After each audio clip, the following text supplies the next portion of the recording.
लोक कथा शब्दों से मिलकर बना है। लोक प्लस कथा, कथा प्लस लोक, लोक प्लस कथा, लोक प्लस था। तो ये किससे बना है? A option, B option, C option या डी ऑप्शन।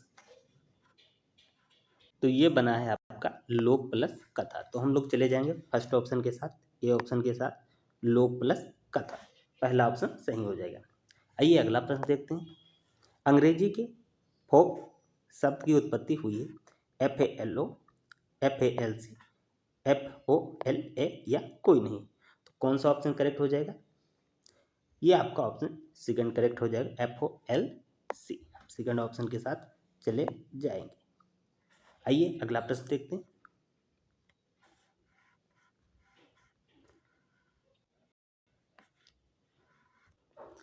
अगला प्रश्न क्या कह रहा है? अगला प्रश्न, डॉक्टर कृष्णदेव उपाध्याय ने लोक कथाओं को विभाजित किया है। A 4 भागों में, B 5 भागों में, C 6 भागों में, D 7 भागों में। तो कितने भाग में डिवाइड किया है? इन्होंने डिवाइड किया है 6 भागों में। तो हम लोग चले जाएंगे ऑप्शन थर्ड के साथ, सी ऑप्शन अपना करेक्ट हो जाएगा। आइए अगला प्रश्न देखते हैं।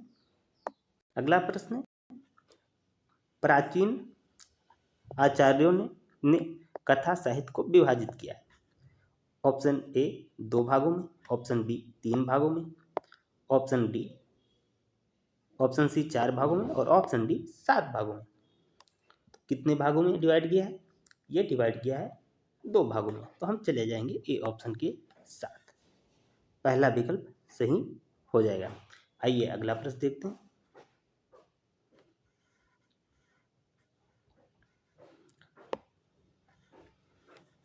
अगला प्रश्न, डॉक्टर दिनेश चंद ने बंगाली लोक कथाओं का वर्गीकरण कितने प्रकार से किया है? ऑप्शन ए 5 प्रकार से, ऑप्शन बी 4 प्रकार से, ऑप्शन सी 7 प्रकार से, ऑप्शन डी 2 प्रकार से। तो कितने प्रकार से किया है? इन्होंने किया है 4 प्रकार से। तो हम लोग चले जाएंगे ऑप्शन सेकेंड के साथ, बी ऑप्शन के साथ चले जाएंगे, 4 प्रकार से। आइए अगला प्रश्न देखते हैं। अगला प्रश्न, आनंद व धनाचार्य ने कथा को कितने भागों में, कथा के कितने भेदों का उल्लेख किया है? ए 3, बी 2, सी 4, डी 5। तो कितने का उल्लेख किया है? इन्होंने उल्लेख किया है 3। तो हम चले जाएंगे ऑप्शन ए के साथ। कितने भेद? 3 भेद बताए हैं। तो हम चले जाएंगे ऑप्शन ए के साथ। अगला प्रश्न देखते हैं। अगला प्रश्न है, परिचर्चा के मुख्य भाग हैं। Option A 1, option B 2, option C 3, option D 4। तो परिचर्चा के मुख्य कितने भाग हैं? ये आपके हैं 4 भाग। तो हम चले जाएंगे ऑप्शन फोर्थ के साथ, डी ऑप्शन के साथ हम लोग चले जाएंगे और 4 ऑप्शन ये डी वाला करेक्ट हो जाएगा। आइए अगला प्रश्न देखते हैं।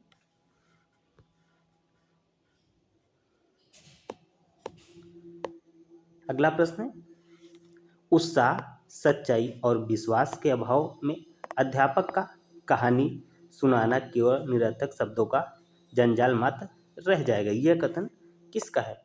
ए ऑप्शन जयशंकर प्रसाद साहब का, बी ऑप्शन सूर्यकांत त्रिपाठी निराला साहब का, या सी ऑप्शन कैथर का, या डी ऑप्शन नाइट का। कौन सा ऑप्शन करेक्ट हो जाएगा?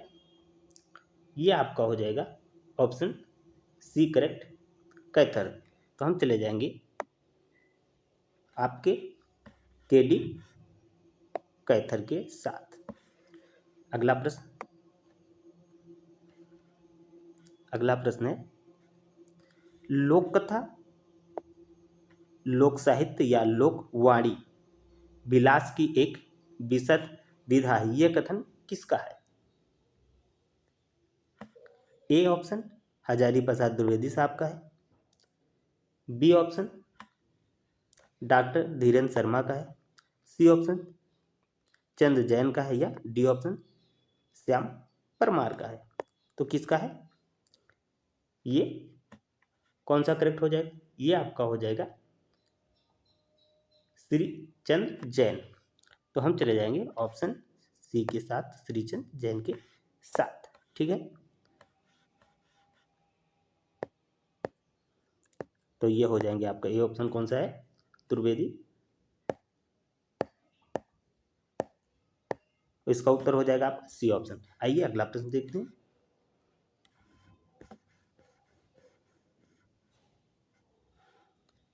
अगला प्रश्न है, कहानी एक लघु वर्णनात्मक रचना है जिसमें वास्तविक जीवन को कलात्मक रूप में प्रस्तुत किया जाता है। कहानी का उद्देश्य मनोरंजन करना। यह कथन किसका है? ए ऑप्शन विठलनाथ का है, बी ऑप्शन महावीर प्रसाद द्विवेदी का है, सी ऑप्शन नाइट का है, या डी ऑप्शन चार्ल्स वायरेट का है।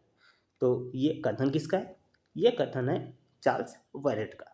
तो हम चले जाएंगे ऑप्शन फोर्थ के साथ, डी ऑप्शन के साथ। ये आपका करेक्ट।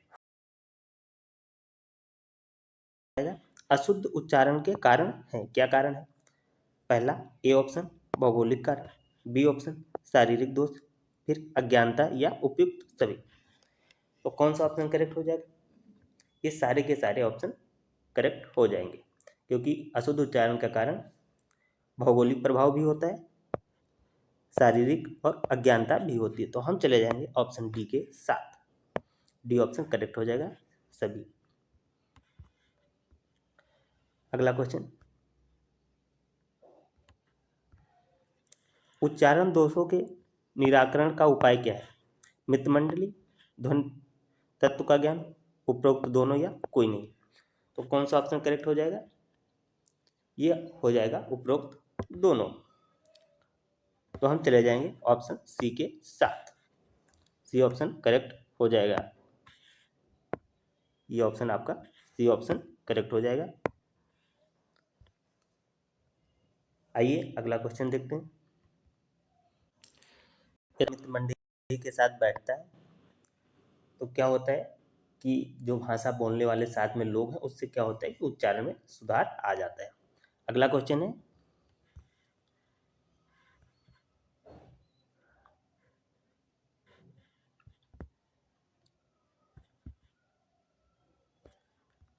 अगला क्वेश्चन हो जाएगा, अगला क्वेश्चन, पद्य का रागात्मक तत्व ही कविता है, यह कथन किसका है? तो यह कथन किसका है? ए ऑप्शन पंडित रामचंद्र शुक्ल, आचार्य महावीर प्रसाद द्विवेदी, पंडित जयशंकर प्रसाद, या आचार्य वामन। तो ये कथन किसका हो जाएगा? ये कथन आपका हो जाएगा ऑप्शन, किस ऑप्शन के साथ चले जाएंगे? हम चले जाएंगे आचार्य महादेवी प्रसाद। तो हम चले जाएंगे ऑप्शन बी के साथ। बी ऑप्शन क्या हो जाएगा? करेक्ट हो जाएगा। आइए अगला प्रश्न देखते हैं। अगला प्रश्न है, काव्य की आत्मा ध्वनि को माना जाता है। आनंद, आचार्य, मिल्टन, कार्लाइल। कौन सा ऑप्शन करेक्ट हो जाएगा? तो ये आपका ए ऑप्शन करेक्ट हो जाएगा, आनंद वदनाचार्य। तो हम ए ऑप्शन के साथ चले जाएंगे। तो आनंद वदनाचार्य ने क्या किया है? इन्होंने सिद्धांत प्रस्तुत किया है और इनका मानना है कि जो काव्य है, काव्य की जो आत्मा है उसकी ध्वनि है। आइए अगला प्रश्न देख लेते हैं।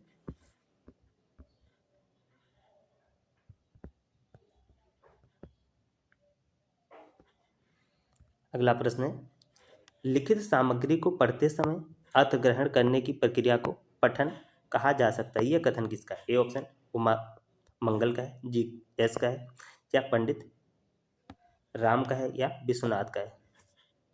कौन सा ऑप्शन करेक्ट हो जाएगा? ये स्टेटमेंट किसका है? तो जो उमा मंगल है उनका मानना है कि जो पठन है ये केवल पढ़ने की प्रक्रिया नहीं है, बल्कि इसमें शब्दों और उनके अर्थ का समझना शामिल होता है। तो हम ए ऑप्शन के साथ चले जाएंगे। ए ऑप्शन करेक्ट हो जाएगा। आइए अगला प्रश्न देखते हैं।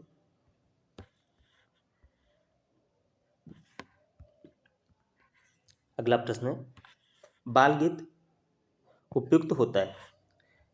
ए ऑप्शन प्रारंभिक स्तर पर, बी ऑप्शन माध्यमिक स्तर पर, या फिर आपका 5 या 4।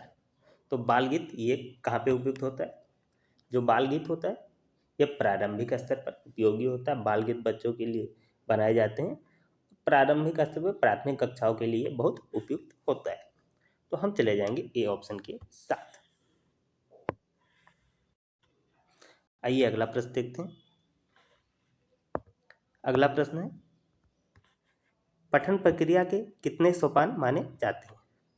ए ऑप्शन 1, 2, सी 3 या डी 4।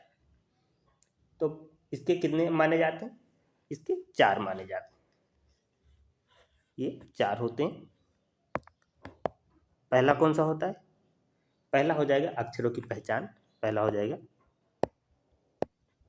पहचान, ठीक। दूसरा ऑप्शन हो जाता है आपका पढ़ना, शब्दों को पढ़ना, ठीक, शब्दों को पढ़ना हो जाएगा। तीसरा कौन सा हो जाएगा? तीसरा हो जाता है वाक्यों का अर्थ समझना। तो पहली बात अर्थ समझना,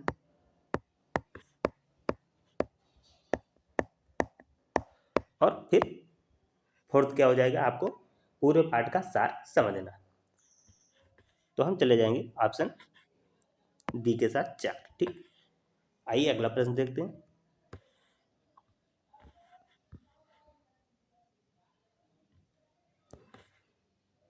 जो अगला प्रश्न है यह है, गद्य के अंतर्गत आता है, जो आपका गद्य होता है,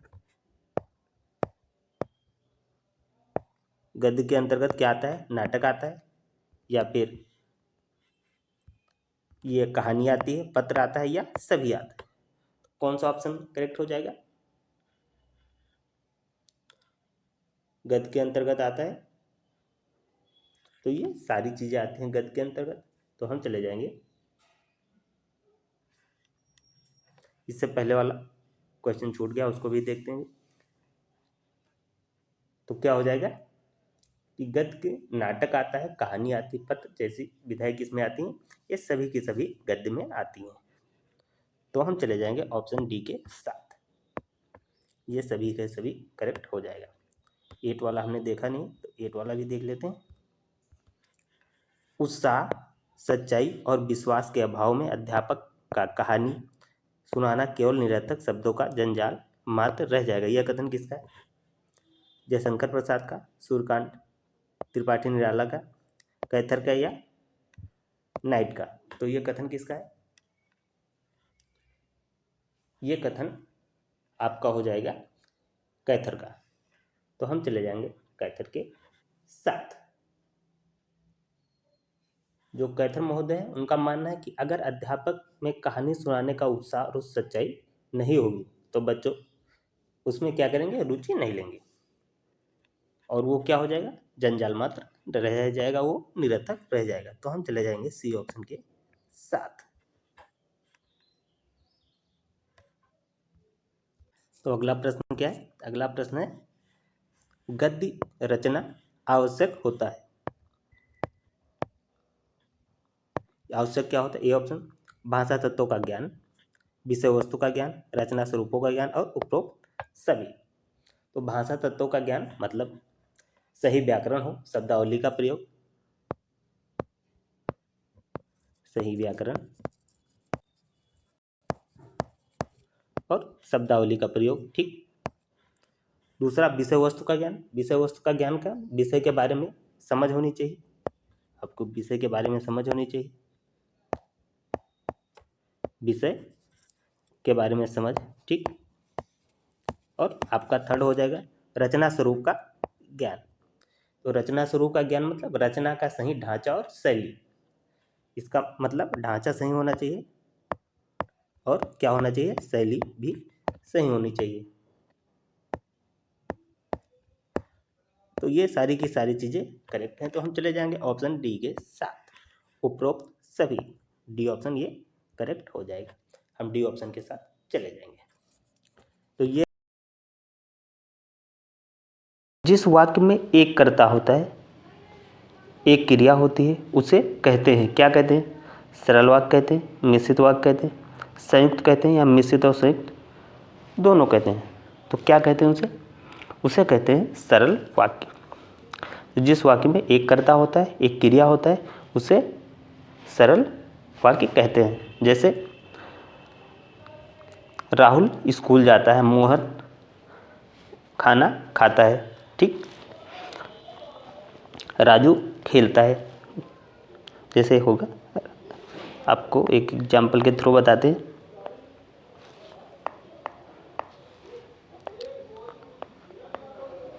राजू खेलता है।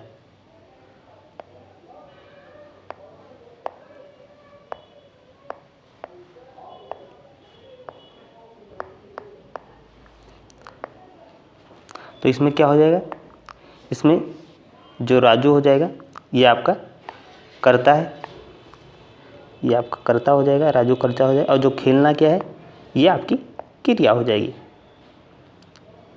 तो ये क्रिया हो जाएगी। तो ये एक कैसा वाक्य है, ये सरल वाक्य है।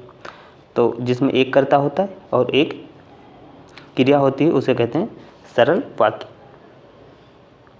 आइए अगला प्रश्न देखते हैं। प्रत्येक वाक्य के अंग होते हैं, कितने अंग होते हैं? 3 अंग होते हैं, 2 होते हैं, 4 होते हैं या 7 अंग होते हैं। तो प्रत्येक वाक्य के कितने अंग होते हैं? ये होते हैं 2 अंग। तो हम चले जाएंगे ऑप्शन सेकंड के साथ। अगला प्रश्न, जब वाक्य में भावाभिव्यक्ति अथवा अर्थबोध की दृष्टि से बहुत कम रुकना पड़े तो वहां लगाया जाता है पूर्ण विराम, अर्ध विराम, अल्प विराम या उद्धरण चिन्ह। तो क्या लगाया जाता है वहां पे लगाया जाता है अल्प विराम। उद्धरण चिन्ह ये आपको जब किसी का स्टेटमेंट लिखना होता है, उसको अंडरलाइन करना स्टेटमेंट होता है, जो कहते हो लिखना होता है, तब उद्धरण चिन्ह का यूज करते हैं। और पूर्ण विराम जब वाक्य खत्म होता है तब लगाते हैं, और जब कम रुकना पड़ता है तो उसे अल्प विराम लगाते हैं। हम चले जाएंगे सी ऑप्शन के साथ। अगला प्रश्न है, समुच्चारित प्राय भिन्नार्थक शब्द को कहते हैं, क्या कहते हैं?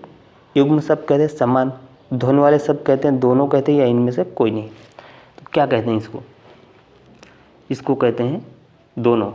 तो हम चले जाएंगे ऑप्शन सी के साथ।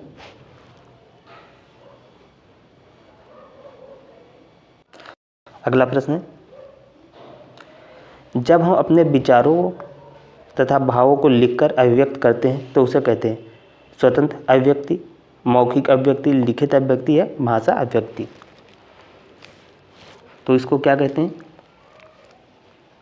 इसे कहते हैं लिखित अभिव्यक्ति। जब हम लिखते हैं चीज़ों को तो लिखित अभिव्यक्ति होती है, जब हम भाषण देते हैं तो मौखिक अभिव्यक्ति हो जाएगी। तो हम चले जाएंगे ऑप्शन थर्ड के साथ। अगला क्वेश्चन, जिस वाक्य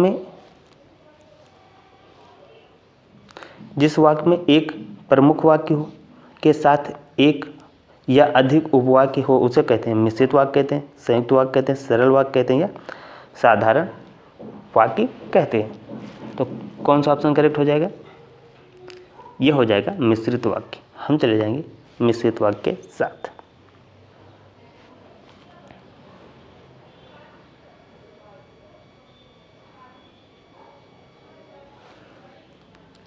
अगला क्वेश्चन, हिंदी में व्यंजन ध्वनियाँ हैं कितनी हैं? 46 हैं, 47, 48 है, 49 है। तो हिंदी में व्यंजन ध्वनियाँ कितनी हैं? ये आपकी हैं 47, 47 है। तो हम चले जाएंगे बी ऑप्शन के साथ।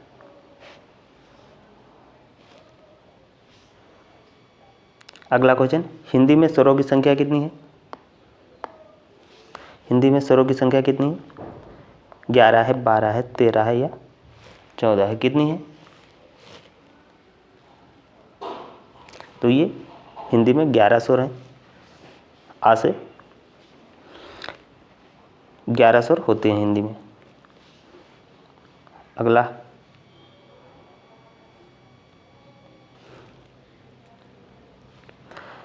जो शब्द समान अर्थ रखते हैं उसे कहते हैं एकार्थी शब्द, अनेकार्थी शब्द, सार्थक शब्द या समानार्थी शब्द। तो इसको क्या कहते हैं? जो शब्द के अर्थ समान होते हैं उन्हें कहते हैं समानार्थी शब्द। तो हम चले जाएंगे फोर्थ ऑप्शन के साथ। अगला क्वेश्चन,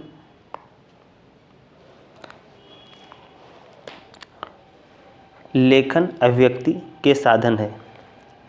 पत्र लेखन, उपन्यास, विवरण लेखन या उपरोक्त सभी। कौन सा ऑप्शन करेक्ट हो जाएगा? तो सारे के सारे ही सही हैं, तो हम चले जाएंगे डी ऑप्शन के साथ, विकल्प डी, ये आपका करेक्ट हो जाएगा।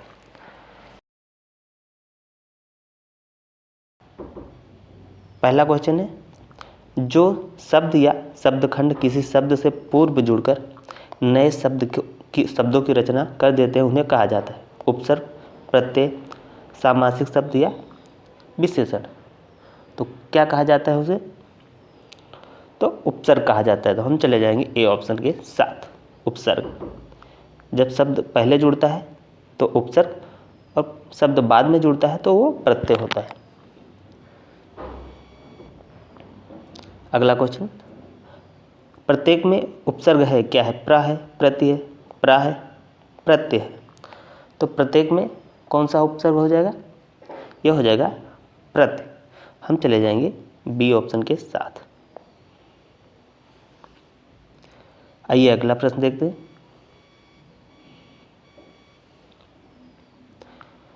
अगला प्रश्न है, जो शब्दांश शब्दों के अंत में विशेषता या परिवर्तन ला देते हैं वह कहलाते हैं प्रत्यय, उपसर्ग, समास, विशेषण। तो वो होते हैं आपके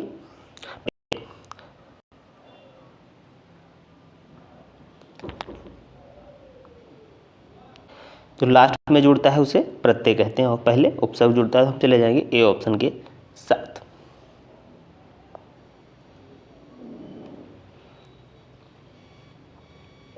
अगला क्वेश्चन, टिकाऊ शब्द में प्रत्यय है औ, औ या इनमें से कोई नहीं। तो टिकाऊ शब्द में प्रत्यय क्या हो जाएगा? ये हो जाएगा आओ। हम चले जाएंगे सेकंड ऑप्शन के साथ।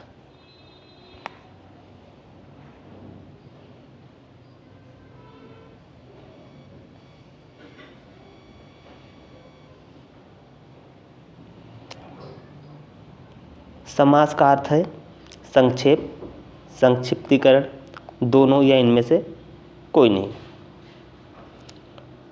तो क्या हो जाएगा? समास का अर्थ होता है संक्षेप या संक्षिप्तीकरण। तो हम चले जाएंगे दोनों ऑप्शन के साथ, ए और बी दोनों सही हो जाएगा। अगला प्रश्न, जिस समास का प्रथम पद प्रधान हो एवं अव्यय हो उसे कहते हैं, क्या कहते हैं? उसे कहते हैं अविभाव समास। जिसका पहला पद प्रथम पद प्रधान होता है एवं अव्यय होता है उसे अविभाव समास कहते हैं। तो हम चले जाएंगे ऑप्शन बी के साथ।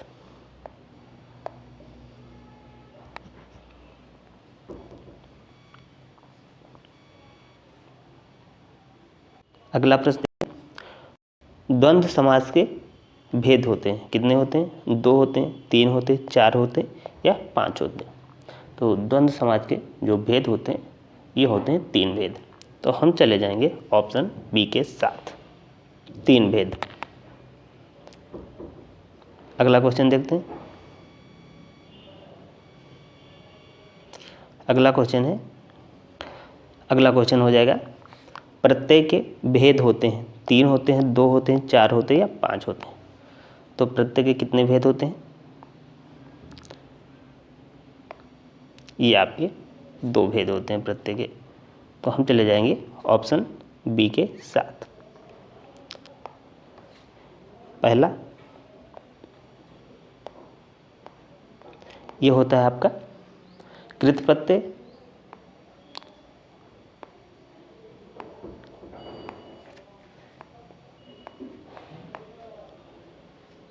अगला होता है आपका तद्धित प्रत्यय।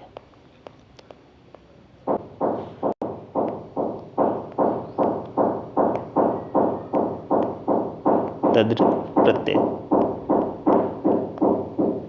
तो ये आपके दो भेद हो जाते हैं। अगला देखते हैं। अगला प्रश्न देखते हैं।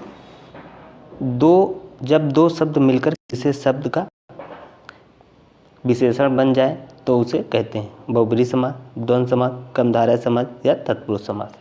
तो कौन सा ऑप्शन करेक्ट हो जाएगा? ये हो जाएगा आपका बहुब्रीहि समास। तो हम चले जाएंगे ए ऑप्शन के साथ। आइए अगला प्रश्न देखते हैं।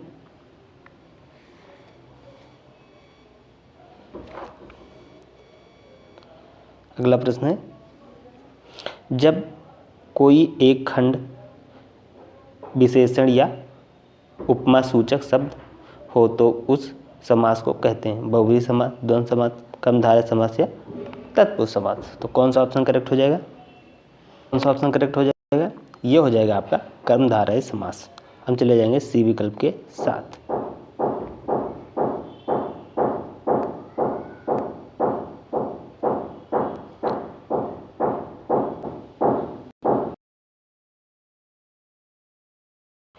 पहला प्रश्न है, जिस शब्द से किसी व्यक्ति, वस्तु, स्थान, जाति, भाव आदि के नाम का बोध होता है उसे कहते हैं संज्ञा कहते हैं, सर्वनाम कहते हैं, क्रिया कहते हैं या विशेषण कहते हैं। तो इसे कहते हैं संज्ञा। संज्ञा हो जाएगा। जैसे आपका हो जाएगा राजू, ये किसी व्यक्ति का नाम हो गया। ठीक। वस्तु का नाम हो गया, वस्तु जैसे मेज, मेज हो गया। स्थान जैसे आपका हो गया लखनऊ हो गया, इलाहाबाद हो गया, ठीक है, दिल्ली हो गया, राजस्थान हो गया, ठीक है। जाति जैसे किसी जाति का बोध कराते हैं, जैसे लड़का हो गया तो ये एक विशेष जाति है, जैसे लड़की ये एक विशेष जाति। भाव जैसे प्रेम हो गया, घृणा हो गया, ईर्ष्या हो गया, ये क्या होगा? ये भाव हो गया। तो ये क्या हो गया? संज्ञा हो गया। आइए अगला क्वेश्चन देखते हैं।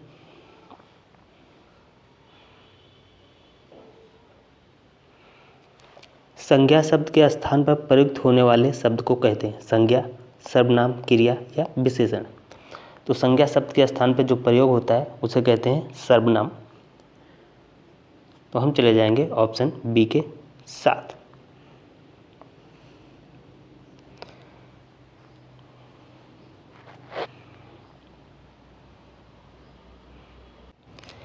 आइए अगला प्रश्न देखते हैं। क्रिया के जिस रूप से कार्य के होने, करने या होने का समय का ज्ञान होता है उसे कहते हैं काल, वचन, लिंग या क्रिया। तो कौन सा ऑप्शन करेक्ट हो जाएगा? ये हो जाएगा आपका काल, समय। काल हो जाएगा। ये तीन प्रकार के होते हैं, वर्तमान काल,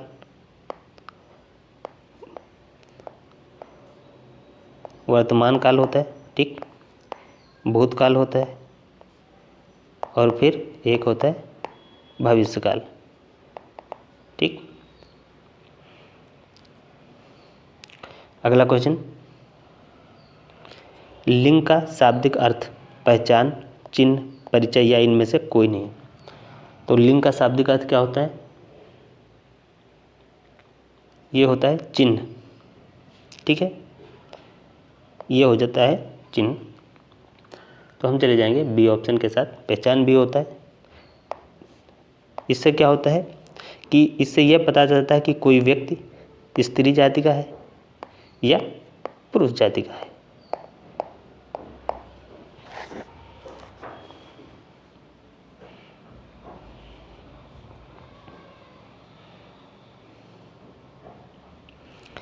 हिंदी में लिंग के प्रकार होते हैं 1, 3, 2 या इनमें से कोई नहीं। तो कितने प्रकार के होते हैं? ये होते हैं, तो कितने प्रकार के होते हैं? ये आपके होते हैं दो प्रकार के, एक होता है स्त्रीलिंग, स्त्रीलिंग, और दूसरा होता है आपका पुल्लिंग, पुल्लिंग होगा। ठीक, तो ये दो प्रकार के होते हैं। अगला क्वेश्चन, हिंदी में काल के भेद होते हैं 4, 3, 5 या 10। तो हिंदी में काल के भेद कितने होते हैं? ये होते हैं आपके 3 भेद होते हैं, वर्तमान काल, भूतकाल और भविष्य काल। तो हम चले जाएंगे 3 के साथ।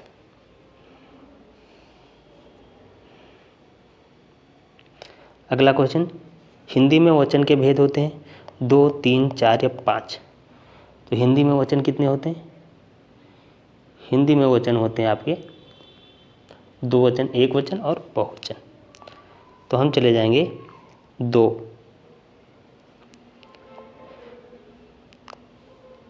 कितने होते हैं? 2 होते हैं, 1 वचन, 1 वचन और फिर बहुवचन।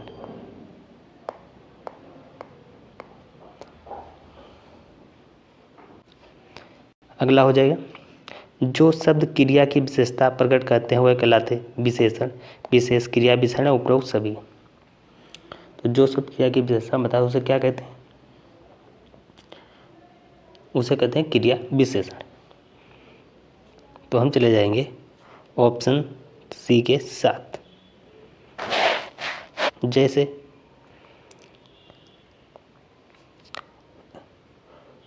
रोहित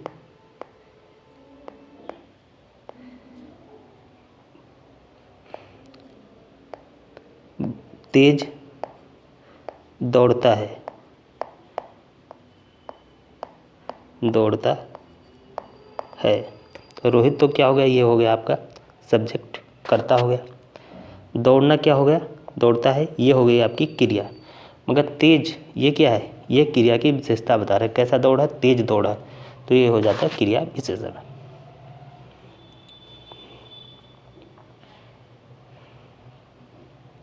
अगला क्वेश्चन, क्रिया के जिस रूप से वर्तमान में चल रहे समय का बोध होता है उसे कहते हैं वर्तमान काल, भूतकाल, भविष्यकाल, इनमें से कोई नहीं। तो उसे कहते हैं जो चल रहा है वो वर्तमान काल हो जाता है, प्रेजेंट हो जाता है। तो हम चले जाएंगे ए ऑप्शन के साथ।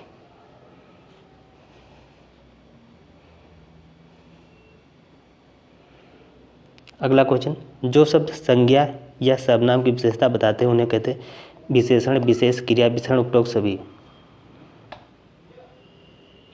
तो जो संज्ञा और सर्वनाम की विशेषता बताते हैं उन्हें कहते हैं विशेषण।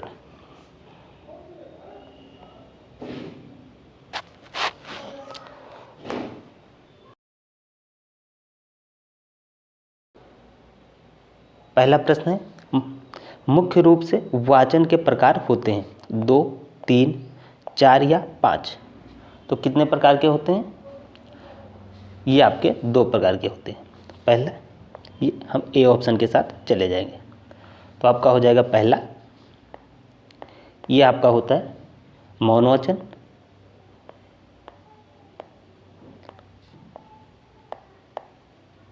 दूसरा आपका जो हो जाएगा ये आपका हो जाएगा सस्वर वाचन।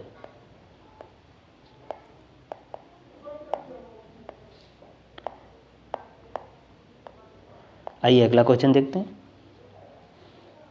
अगला क्वेश्चन है, लिखित भाषा को बिना उच्चारण के शांतिपूर्वक पढ़ने और पढ़कर उसे अर्थ समझने की क्रिया को कहते हैं सस्वर वाचन, मौन वाचन, गहन वाचन। ये आपका डी ऑप्शन हो जाएगा द्रुत वाचन।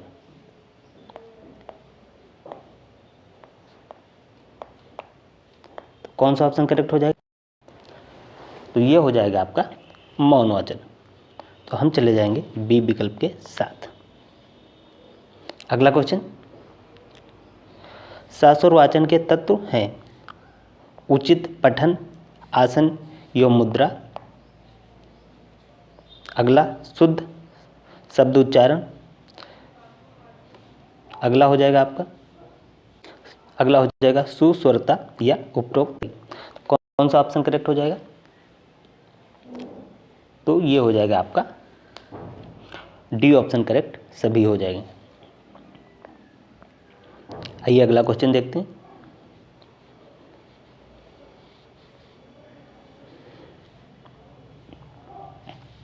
शासर वाचन के मुख्य भेद हैं 2, 4, 3, 4, 5। तो कितने भेद हैं इसके? तो हम चले जाएंगे ऑप्शन ए के साथ, 2 इसके भेद हो जाते हैं। पहला हो जाता है पठनकर्ता की संख्या के आधार पर, दूसरा हो जाता है कक्षा शिक्षण की दृष्टि से। तो आप आइए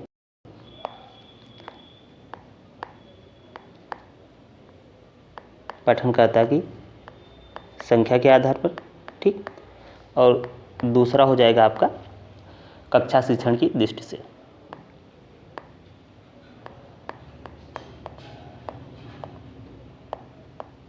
कक्षा शिक्षण की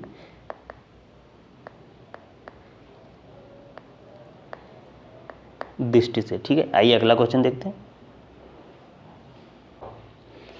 अगला क्वेश्चन है पूर्ण अर्थ की प्रतीति कराने वाले सब समूह को वाक्य कहते हैं। यह कथन किसका है? ये पतंजलि का है, आचार्य विश्वनाथ का है, देवेंद्र शर्मा का है, या कार्ल एफ सूडन का है? तो ये कथन है पतंजलि का, तो हम चले जाएंगे ऑप्शन ए के साथ। आइए अगला क्वेश्चन देखते हैं।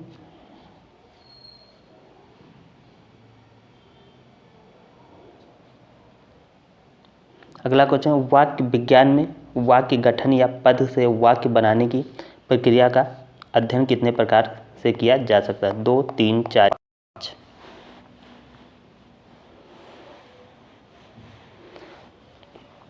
तो कौन सा ऑप्शन करेक्ट हो जाएगा? ये हो जाएगा आपका फर्स्ट ऑप्शन करेक्ट। चले जाएंगे हम ए ऑप्शन के साथ, 2 प्रकार।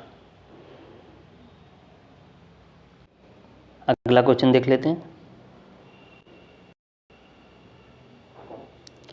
अगला क्वेश्चन है मौन वाचन के भेद होते हैं 2, 3, 4 या 5। तो कितने भेद होते हैं इसके? इसके 2 भेद होते हैं। हम चले जाएंगे ए ऑप्शन के साथ।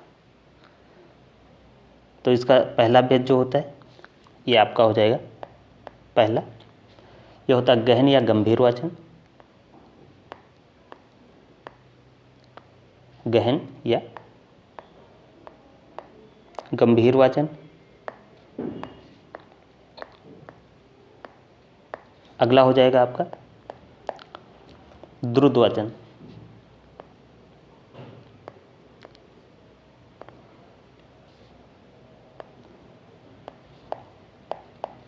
तो ये इसके 2 प्रकार हो जाएंगे। आइए अगला क्वेश्चन देखते हैं। तो अगला क्वेश्चन हो जाएगा व्याकरण की दृष्टि से वाक्य के प्रकार हैं 3, 2, 4 या 5। तो कितने प्रकार होते हैं इसके?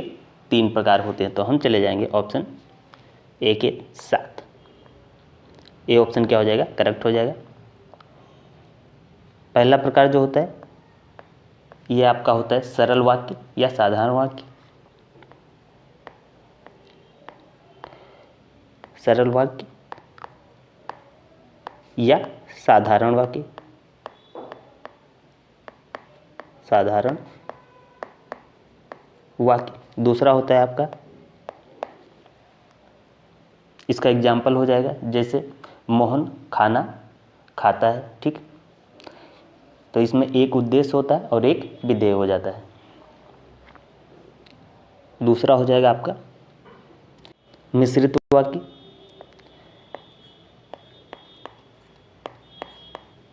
मिश्रित वाक्य हो जाएगा, ठीक। और तीसरा हो जाएगा आपका, यह हो जाएगा संयुक्त वाक्य।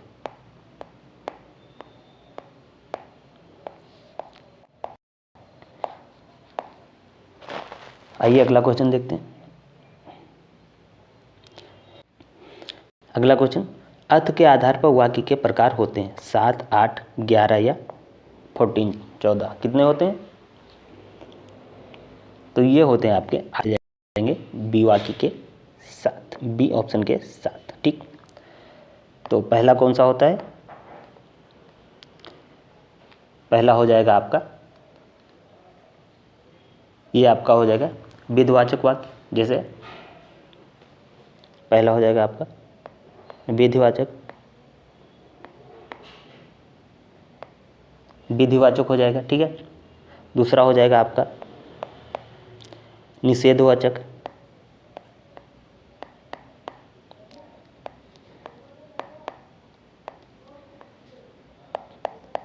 तीसरा हो जाएगा आपका आज्ञासूचक,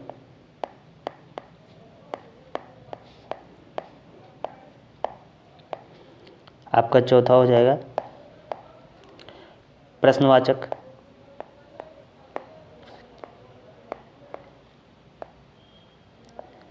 फिर आपका पांचवा हो जाएगा विस्मयादि बोधक,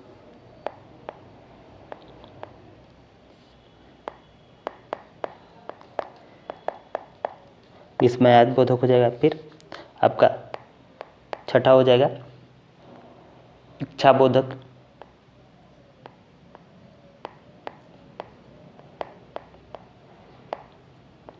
और फिर आपका हो जाएगा सातवां,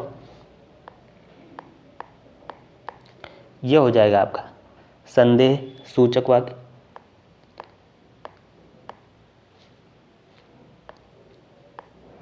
संदेह सूचक, और लास्ट आपका हो जाएगा संकेतार्थ। 8 हो जाएगा आपका संकेतार्थ।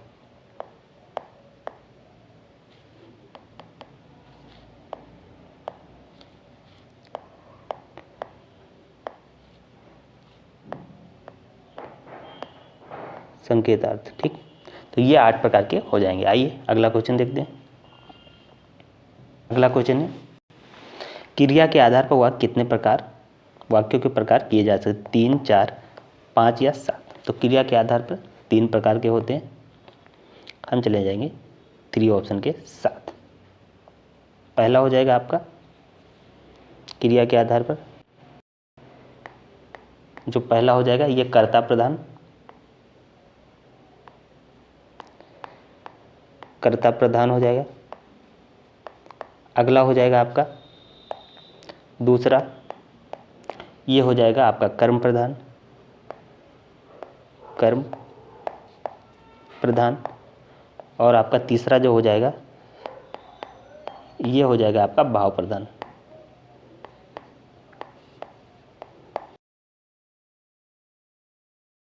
अगला क्वेश्चन क्या है, मुख्य रूप से पत्र के प्रकार होते हैं 2, 3, 4 या 5। तो पत्र के कितने प्रकार होते हैं, ये होते हैं 2 प्रकार। तो हम चले जाएंगे ऑप्शन ए के साथ। पहला जो होता है ये आपका होता है, पहला जो प्रकार है ये होता है औपचारिक या कार्यालय पत्र, जिसे औपचारिक तौर पर यूज होता है।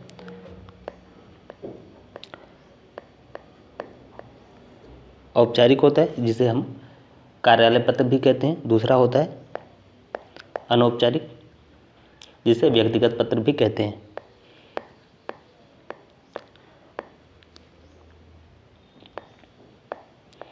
दूसरा हो जाएगा अनौपचारिक या व्यक्तिगत पत्र। आइए अगला क्वेश्चन देख लेते हैं।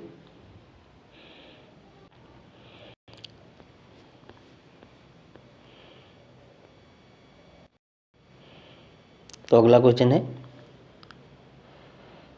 नौकरी आदि प्राप्ति के लिए पत्र लिखे जाते कौन सा, व्यावसायिक पत्र, पारिवारिक पत्र, आवेदन पत्र या सामाजिक पत्र। तो नौकरी प्राप्त करने के लिए जो पत्र लिखे जाते हैं उसे आवेदन पत्र कहते हैं। तो हम चले जाएंगे ऑप्शन सी के साथ। हम लोग एप्लीकेशन फॉर्म भरते हैं। आइए अगला क्वेश्चन देखते हैं। अगला क्वेश्चन है अनौपचारिक या व्यक्तिगत पत्र लिखे जाते हैं माता पिता को, भाई बहन को, मित्र को या उपरोक्त सभी को। तो कौन सा ऑप्शन करेक्ट हो जाएगा, ये हो जाएगा डी ऑप्शन करेक्ट, क्योंकि ये सभी को लिखे जाते हैं, माता पिता को भी, भाई बहन और मित्र को भी लिखे जाते हैं।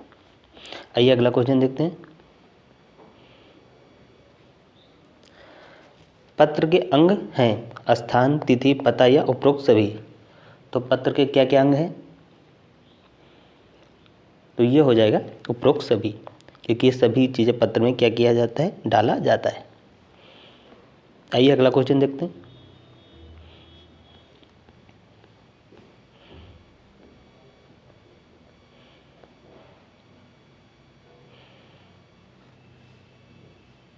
अगला क्वेश्चन है, अपने व्यवसाय से संबंधित विषयों के बारे में पत्र लिखे जाते हैं। कौन से पत्र? व्यवसायिक पत्र, पारिवारिक पत्र, आवेदन पत्र या सामाजिक पत्र? तो ये हो जाएगा आपका व्यवसायिक पत्र। तो हम चले जाएंगे ए ऑप्शन के साथ। अगला क्वेश्चन है, प्रार्थना पत्र होते हैं औपचारिक, अनौपचारिक, औपचारिक, अनौपचारिक दोनों या दोनों में से कोई नहीं? कौन सा ऑप्शन करेक्ट हो जाएगा? ये हो जाएगा आपका औपचारिक पत्र लिखे जाते हैं, जो कार्यालय पत्र होते हैं। तो हम चले जाएंगे ए ऑप्शन के साथ। आइए अगला क्वेश्चन देख लेते हैं। मौलिक लेखन के पक्ष होते हैं 2, 3, 4 या 5? तो कौन सा ऑप्शन करेक्ट हो जाएगा? यह हो जाएगा आपका 2। तो हम चले जाएंगे ए ऑप्शन के साथ।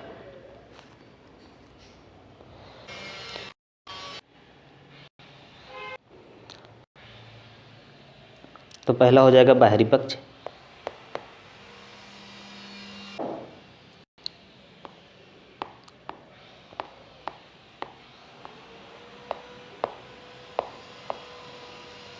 दूसरा हो जाएगा आंतरिक पक्ष,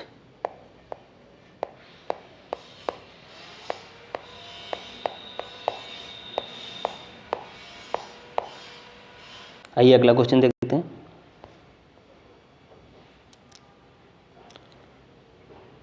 मौलिक लेखन की विधाएं हैं निबंध, कहानी, संवाद, उपरोक्त सभी।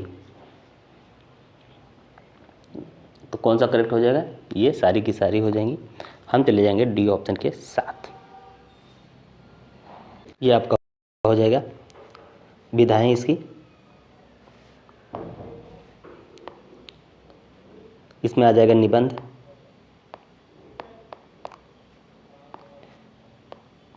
अगला हो जाएगा आपका कहानी,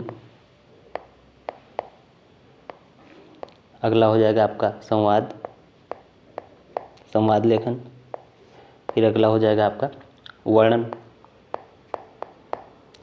वर्णन लेखन,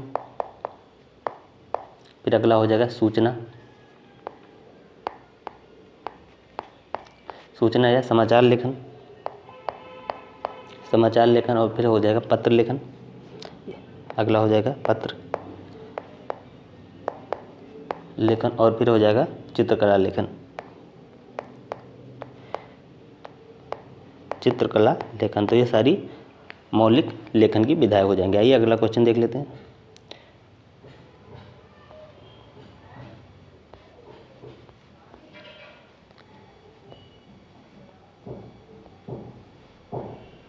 अगला क्वेश्चन हो जाएगा आपका वर्ण, वर्तनी, विराम चिन्ह, गठन आदि लेखन के किस पक्ष में सम्मिलित होते हैं? बाहरी, आंतरिक या बाह्य, आंतरिक या इनमें से कोई नहीं? तो ये हो जाएगा ए ऑप्शन करेक्ट, बाहरी पक्ष के साथ हम लोग चले जाएंगे ए ऑप्शन के साथ। आइए अगला क्वेश्चन देखते हैं। क्वेश्चन है, जब कल्पना, तर्क, चिंतन शक्ति का विकास हो तो वो लेखन का पक्ष है बाहरी, आंतरिक, बाह्य, आंतरिक दोनों या इन दोनों में से कोई नहीं? तो ये हो जाएगा आंतरिक पक्ष। हम चले जाएंगे बी ऑप्शन के साथ। बी ऑप्शन हो जाएगा करेक्ट।